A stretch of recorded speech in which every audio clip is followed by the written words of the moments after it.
یہ سوال آیا ہے کہ عام آدمی ترجمہ قرآن پڑھ کر سمجھ سکتا ہے یا نہیں؟ کیا عام آدمی کو قرآن کریم کا ترجمہ پڑھنے کا حق ہے یا صرف تلاوت کرے؟ شریعت کی روشنی میں وضاحت فرمائیں۔ یہ اصل میں میرے ایک جواب پر شاید ان کا سوال ہو۔ یہ بات ذہن میں رکھیں کہ تلاوت قرآن کرنا تو ہر بندے کا حق ہے، لیکن اگر وہ تلاوت کے ساتھ ترجمہ بھی پڑھنا چاہتا ہے تو اسے چاہیے وہ کسی عالم کی زیر نگرانی پڑھے، خود نہ پڑھے۔ وہ خود ترجمہ پڑھنے بیٹھ جائے گا نا تو بعض مقامات ایسے آئیں گے جس جگہ وہ شکوک اور شبہات اور سوالات میں مبتلا ہو جائے گا، اور ایسے سوالات لوگ سمجھتے ترجمے کے ساتھ پڑھ لو۔ بابا قرآن کریم کی آیات بہت سی ہیں، کچھ آیات وہ ہیں جس میں قبر آخرت کا ذکر ہے، قیامت کا ذکر ہے، یہ تو ہر بندہ سمجھے گا، لیکن کچھ آیات مسائل کی ہیں، عقائد کی ہیں، دلائل کی ہیں، وہاں سمجھنا عام بندے کی بس کی بات نہیں ہے۔ وہاں وہ سمجھائے گا جو تعلیمات نبویہ پڑھ چکا ہوگا، جسے احادیث پر عبور ہوگا اور شریعت کا ماہر ہوگا، وہ سمجھائے گا، ورنہ عام بندہ تو پریشان ہو جائے گا، اور ایسا پریشان ہوگا کہ اللہ نہ کرے کہیں گمراہی میں مبتلا ہو جائے، جسے قرآن کہتے ہیں یہدی بہ کثیرا ویضل بہ کثیرا، کہ قرآن کے ذریعے ہدایت ملتی ہے تو بعضوں کو گمراہی بھی ملتی ہے، تو اس گمراہی کا کیا کرو؟ تو اسی لیے میں نے پہلے بھی منع کیا تھا، اب بھی کرتا ہوں کہ ترجمہ پڑھنے کا شوق ہے آپ پڑھیں، میں منع نہیں کرتا، لیکن علماء کی زیر نگرانی، آپ کسی عالم دین کی زیر نگرانی۔ میڈیکل کی کتاب ڈاکٹر آپ کو ترجمے کے ساتھ نہیں پڑھنے دیتا بغیر کسی ڈاکٹر کے مشورے کے، تو قرآن کریم لاوارث تو نہیں ہے، ورنہ قرآن کریم کی کئی آیات ایسی آئیں گی بندہ پریشان ہو جائے گا۔ اور یہی بات حکیم الامت مولانا اشرف علی تھانوی رحمۃ اللہ علیہ نے بیان القرآن ترجمہ قرآن کے مقدمے میں لکھی ہے۔ لوگ کہتے ہیں نا ترجمے کیوں لکھے جاتے ہیں، تو میں کہتا ہوں یہ ترجمہ ان طلباء کے لیے لکھا جاتا ہے جو عالم بننا چاہتے ہیں اور ابتدائی ہوتے ہیں، ان کے لیے ترجمہ ہے، ہر ریڑھی لگانے والے ہر دکاندار کے لیے نہیں ہے۔ ہاں وہ عالم کی زیر نگرانی پڑھے تب ٹھیک ہے، ورنہ نہیں ہے۔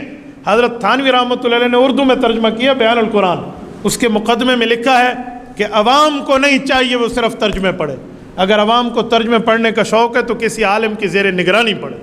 یہ میرا جملہ نہیں ہے، یہ حکیم الامت مولانا اشرف علی تھانوی رحمۃ اللہ علیہ کا۔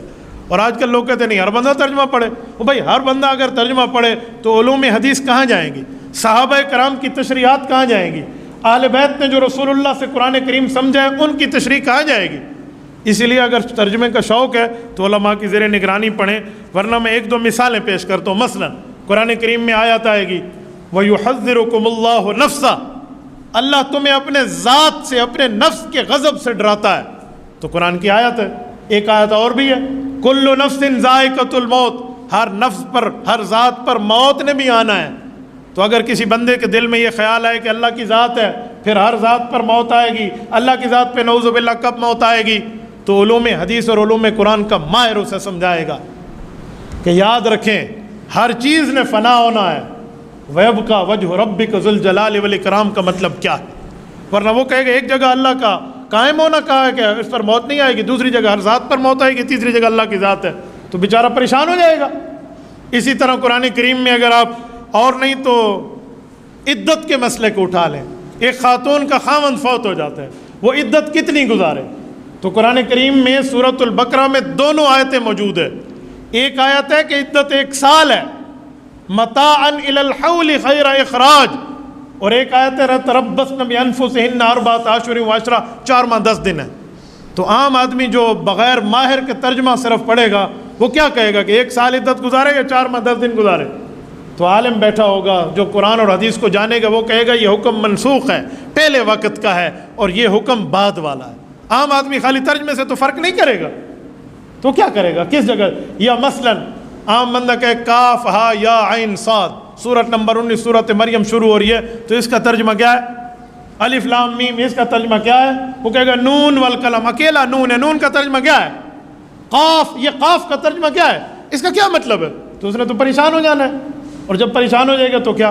اچھا کچھ آیات ایسی ہیں ایک آیت کا دوسری آیت سے ربط ہوتا ہے، اللہ تقسطوا فی الیتامى فانکحوا ما طاب لکم من النساء، چوتھے سورت نمبر 4 سورت النساء میں پہلے صفحے پر موجود ہے کہ تم یتیموں میں انصاف نہیں کر سکتے تو عورتوں سے نکاح کر لو۔ اب وہ مسئلہ اور ہے، یہ مسئلہ اور ہے، لیکن ایک آیت پہ موجود ہے۔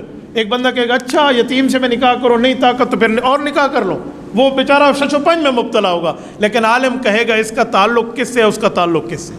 تو اس لیے علماء کی زیر نگرانی پڑھیں، اور اگر علماء کی زیر نگرانی نہ پڑھے تو پھر تو کام خراب ہے۔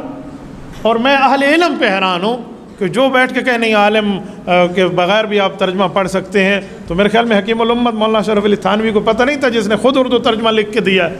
تو اس لیے آپ اردو ترجمہ پڑھیں، میں آپ کو ویلکم کرتا ہوں، لیکن آپ کسی نہ کسی عالم دین کی رہنمائی میں پڑھیں، ایسے نہ پڑھیں، ورنہ میں ایسے کارگزاریاں بھی جانتا ہوں۔ اپنی ڈیرہ اسماعیل خان کی بات کر رہا ہوں، ممبر پر بیٹھا ہوں، میں جھوٹ بولوں اللہ میرے ساتھ مدد کھینچ لے گا، مجھے ممبر پہ جھوٹ بولنے کی کیا ضرورت ہے؟ ایک شخص نے ترجمہ خود پڑھنے شروع کر دیا، علماء کو کسی قسم کی رہنمائی نہیں لیتا تھا، وہ ایک رکعت میں 3 سجدے کرتا تھا، میری آنکھوں نے دیکھا ہے۔ جب ہم سمجھاتے ہو کہ تو سب مولوی کتوں آ گئے، میں فلانی کتاب جو پڑھا ہے، تم مولویوں کو کیا پتہ میں نے فلاں کتاب سے پڑھا، چل اس کو سمجھاؤ۔